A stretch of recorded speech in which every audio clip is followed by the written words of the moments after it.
This is Beekeeper Confidential, a show about the curious lives of bees and their beekeepers.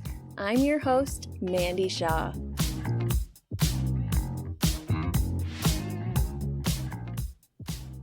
Today is the second portion of our conversation with Roda Shope of Indigo Acres Apiary.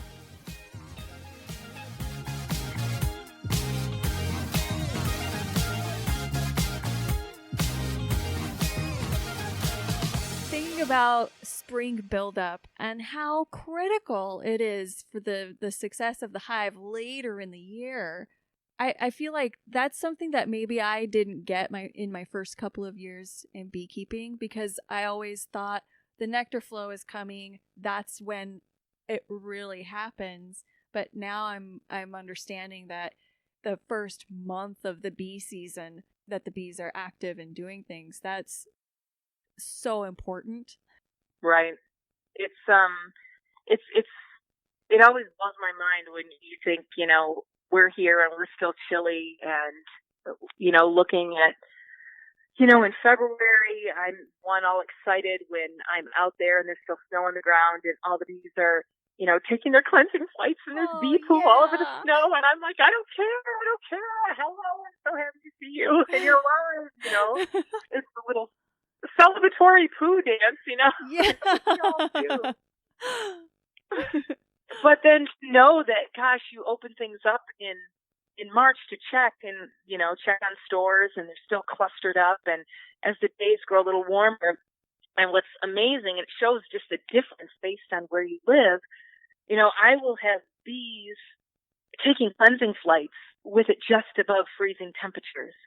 I have pictures of them walking in the snow and with ice crystals because they're so hardy and just used to our temperatures, where in other parts of the U.S., they'll say, gosh, my bees won't take cleansing flights until it's 55 because, that's a low for them. So how they adapt to the region and to just life, depending on where they're at, is pretty amazing to me. But then when all of a sudden from mid-March just to April and you do that first real, thorough inspection, you say, holy cow, you've been busy, when things are just truly bursting at the seams. So looking ahead for the 2020 bee season, what do you have up your sleeve? Oh, so many exciting things. Can we skip winter? Can I hibernate? Yeah. I really think it's unfair because when people, are in Michigan and you either love the snow or you hate it. And I don't mind the snow. I don't mind the cold. But I really miss life. I miss green, and I have to look extra closely at really finding life to sustain me throughout the winter, whether it be feeding the winter birds and watching. We have a herd of about 17 deer that live on our acreage. Aww. And just those things to sustain the nature girl in me until spring hits.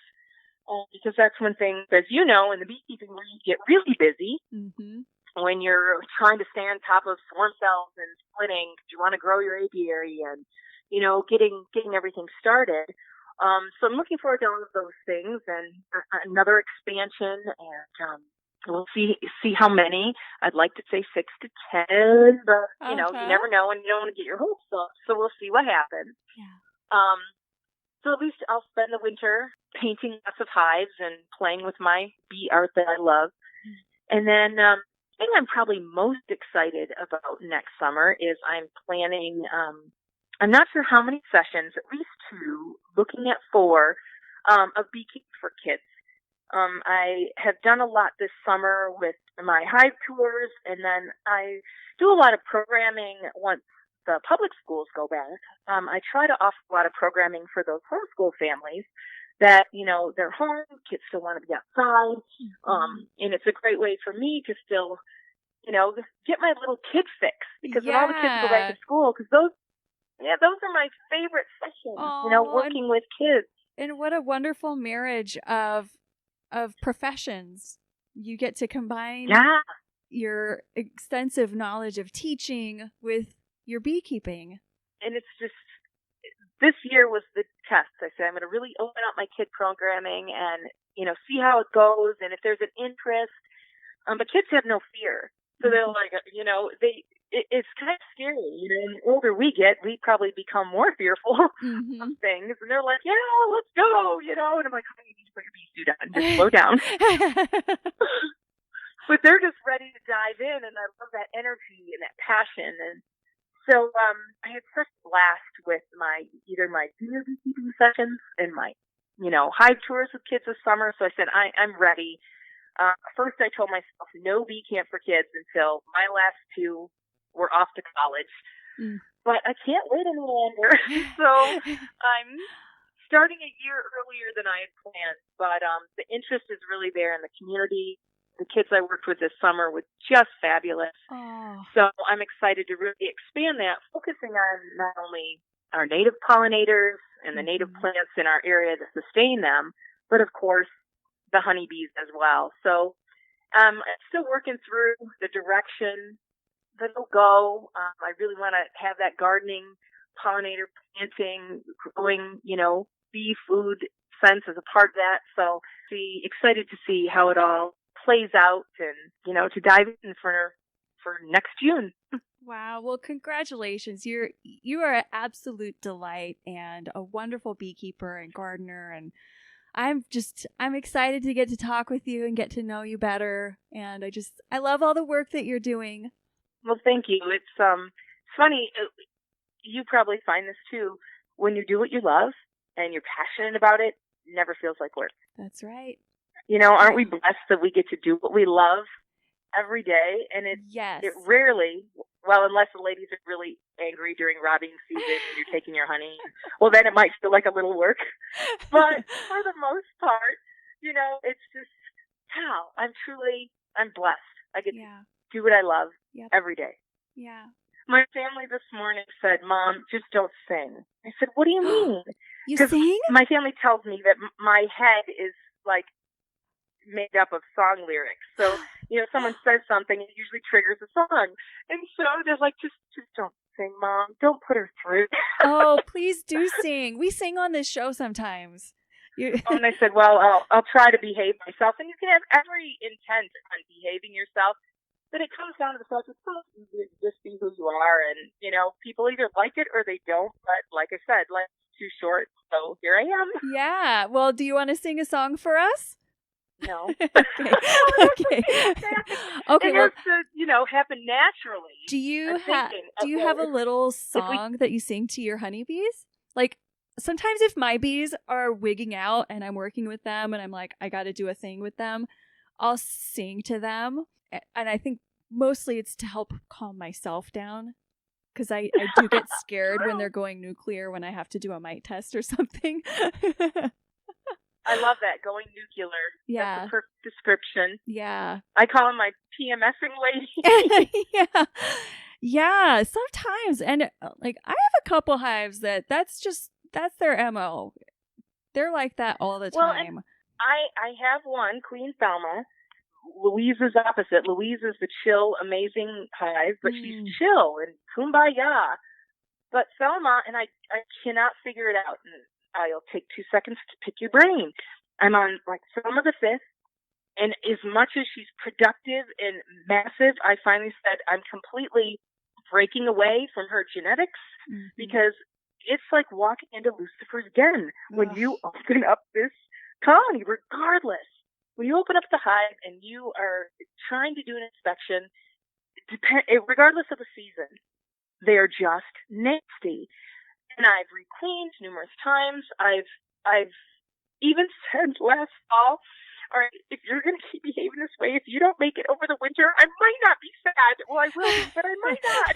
Because they're so horrible. Yeah. And I'm like, do you not like the colors I painted your boxes? What is up, ladies? Mm-hmm. The only thing I can think of is Thelma and Louise are in an area themselves. There aren't any other hives in that area. And Thelma's is in like a little more shade. Like she gets shade earlier than Louise. Mm-hmm. But to me, it's still dappled. She has probably 9 hours of sun easily. I mean, it's Oh. not major. And I'm thinking, still, they're so nasty, but I can't figure it out. Maybe it's just who they are. And that could be. I think one of the reasons that one of mine is not friendly, it's out at a farm, but it's in kind of a meadow, and there's a wilderness area close by. And I think that they have critters knocking on their door every night trying to eat bees. Okay. And I think that just makes them more defensive. But I have this other hive. They have a huge population, but they don't make enough food for themselves to overwinter with. Like, I always have to give them honey from other beehives. And what really drives me crazy about them is they run. So when I am trying to do an inspection, they're like flying at my face and flying at my hands and stuff, which is okay, but they're running all over the frames. So if I turn the frame 90 degrees, they will run up, and then I could turn it again and they'll run up. And the running is so fast, and it's like all the bees on the frame are running, and it makes it really distracting. It makes it hard to manipulate the frame and even just hold it, because they end up running onto my hands. And I've never seen the queen, and they ended up with a super high mite count early in the season this year, and I thought, this is too soon for that. They had like an 18% infestation in June, which is crazy. We would expect to see that in September. And I treated, but after the treatment was done, I planned to requeen it. So we have this local breeder that he breeds mite biter queens. He bought Purdue stock, and then he's cultivated it in his own apiary. So it's that stock, but it's also crossbred with local drones. And so I bought one of his queens, thinking, okay, well, obviously the genetics in that hive are not very mite resistant. I looked through every frame in the hive, and I could not find the queen because they were just running everywhere and going crazy. So I ended up... And it's hard to requeen if you can't get her out. Exactly. I actually recorded that. I was wearing a mic for that. I thought, this will be a great episode. I'll talk about requeening a hive. And instead, the whole episode, I'm just like baffled by how much they're running and frustrated because I can't find what I need to find. So I ended up giving that queen to a different colony, and I had to treat this hive twice. And their mite load is finally under control. So going into winter, they're good. But it's like, come on. Wow. Yeah. And I try to just remind myself, well, I guess she is what she is. Because the only thing that I have done that I'm still considering is moving her to a different location on the property. I hate to leave Louise alone because they kind of go together, even if they're polar opposites. But it's just frustrating to say, kind of like if you have 3 children, you have 3 very different personalities. Mm-hmm. I have 17 colonies with 17 very different personalities. Yeah. It's fascinating to me. I think trying to move it to another location is a worthwhile thing. It's not going to hurt anything. Yeah. Yeah. It can't get any worse, right? Maybe they just don't like their digs. I don't know. I just find myself practicing some figurative language when I'm out there, and it's not always nice. Oh my gosh. Ladies, this is supposed to be a meditative time, and you're really making me angry. Yeah. Oh, where you can't, you're constantly just pelted by bees. And I'm like, all the smoke in the world isn't going to matter. Oh my gosh. That's just not fun. I helped a client with her bees the other day, and they were pretty spicy. And when I put the last frame back in, I let out a really loud woo, because I just felt like, holy crap, I just went skydiving or something, because that's the kind of adrenaline that I had. Right. Beekeeping, there's never a dull moment. that's not a colony that you would start with. It's like, let me get in my Zen mode Yeah. with, Louise and Selma and Indigo and all of my, like, kumbaya, feel the love colonies. Mm-hmm. And then I'm going to save the most fun for last. Yes. Head into Queen Selma. Oh.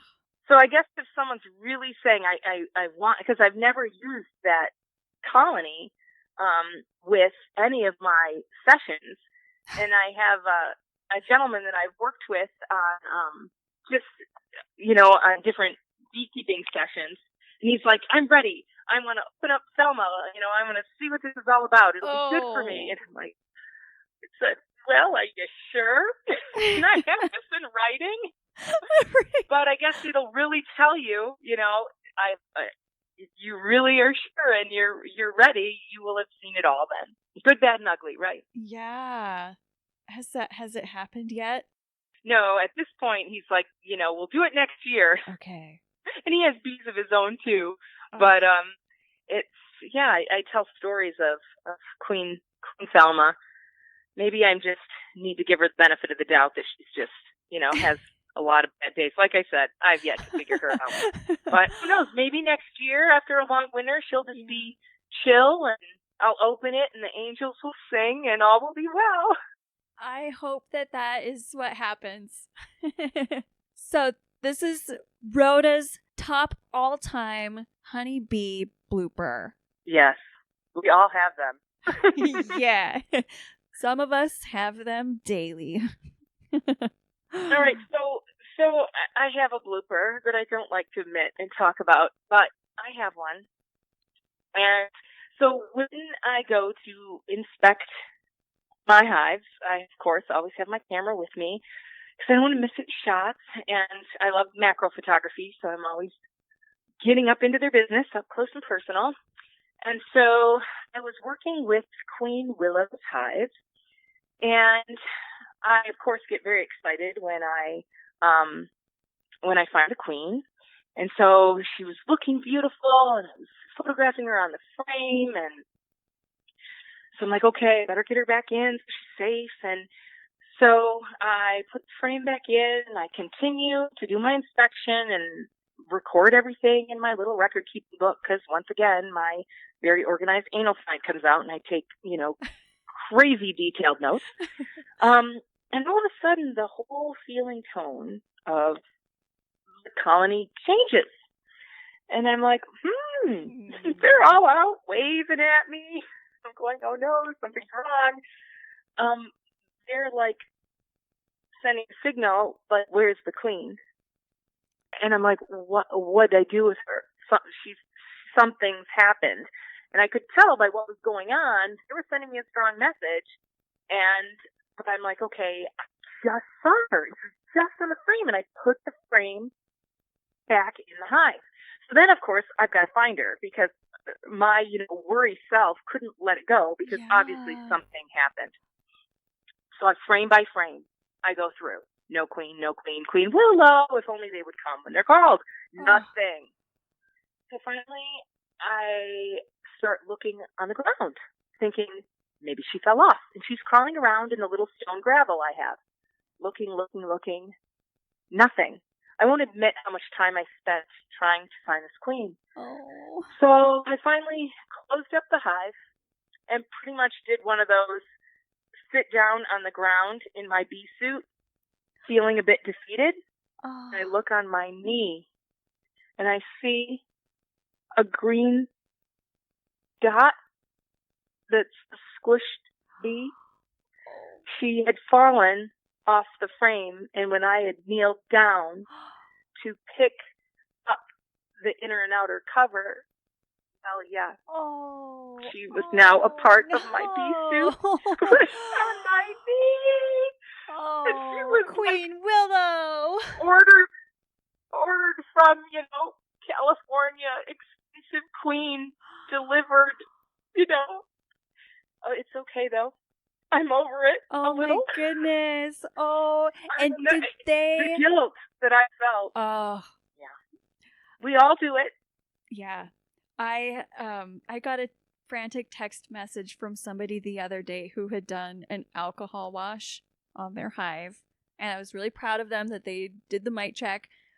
But they had 2 bees from the sample side by side, a worker, and what they wanted verification of was the other bee a queen, and it was. They had gotten their queen in the alcohol wash. It's hopefully, were you at a time of the year where the hive was able to make a new queen? Yeah, it was spring. It was this. Okay. I would like to say it was my first year, but it wasn't. It was this spring. So it was early. Yeah. Wow. So they had plenty of time, and they're doing great. And Queen Will II came kind of soon, but Yeah. Well, they got a nice brood break, so that helps with mites. And Queen Willow II was mated with local drones, so that's good. Well, what was that colony had already been through so much because when I'd taken some splits and installed them in, there was a hive and then that I was installing them in, and then Queen Iris's hive was already there, and then an empty hive on the other side, and I was installing a split into that hive as well.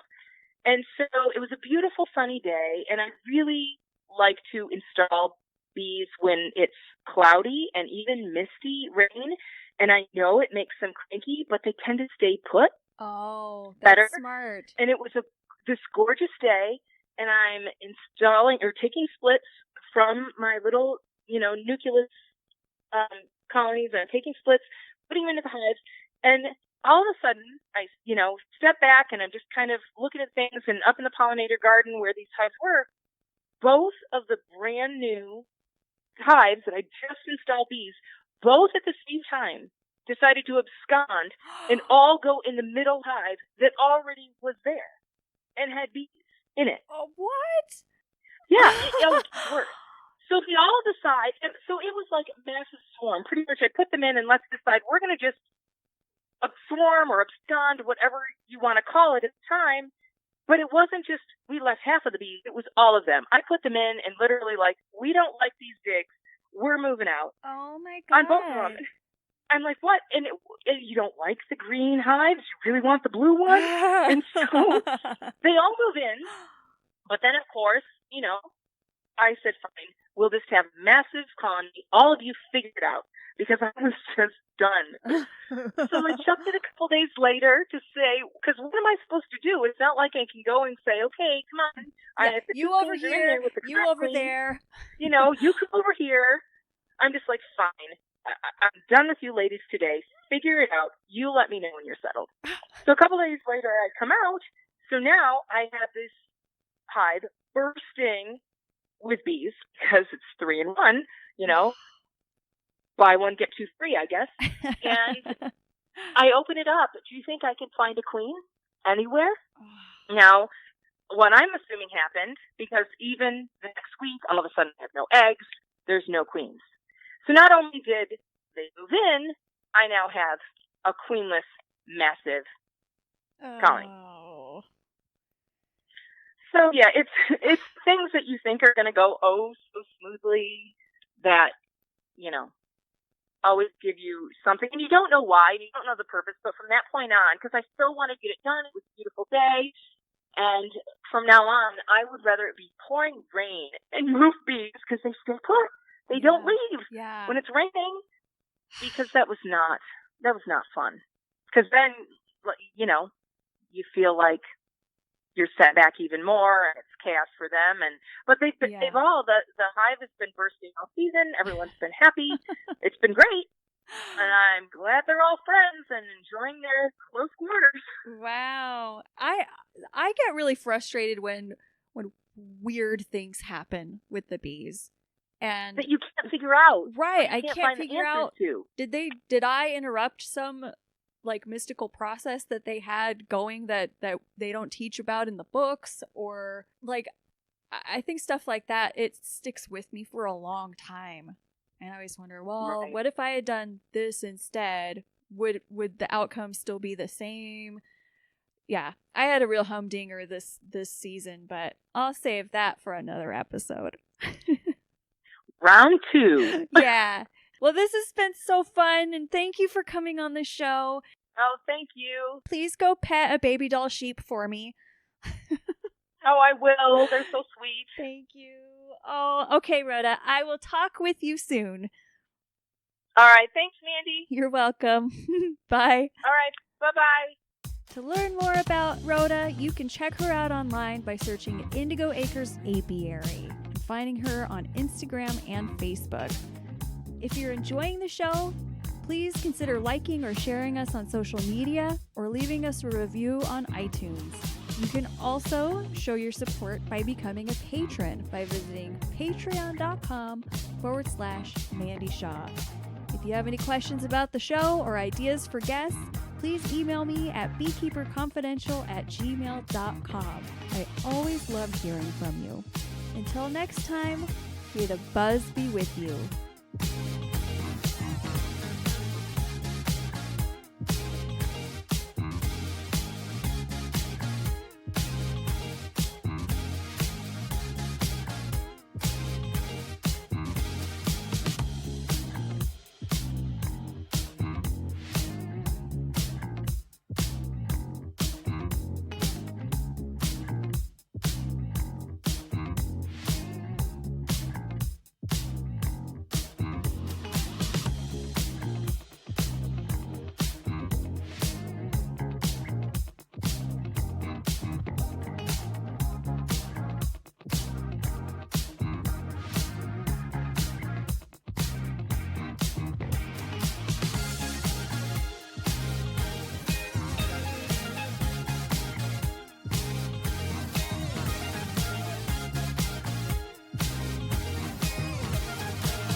Beekeeper Confidential is a Waggleworks production and is written and produced by Mandy Shaw.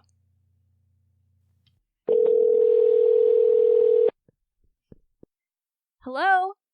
Hi, Mandy. It's Rhoda. Rhoda, hi. How are you? I am great. I have a fabulous little idea. What's going on? Okay, you've got to be a bit of a risk taker for me, though, because Always. It's the holidays, and it's snowing here in Michigan, and I'm in the festive mood, so I thought we could sing together maybe a special little song. Yes! Because I don't know about you, but I am not Broadway material. I'm definitely not. I am the hot mess at the karaoke bar. Well, I did this little revision on a holiday classic, and I think you're going to love it. Oh, I can't wait to hear it. It's called The 12 Days of Bee Season. On the first day of keeping, my true love gave to me a beehive full of sweet bees. On the second day of keeping, my true love gave to me 2 smokers smoking and a beehive full of sweet bees. On the third day of keeping, my true love gave to me 3 swarm sprouts, 2 smokers smoking and a beehive full of sweet bees. On the fourth day of keeping, my true love gave to me 4 cursing words, 3 swarm cells, 2 smokers smoking, and a beehive full of sweet bees. On the 5th day of keeping, my true love gave to me 5 evil mites.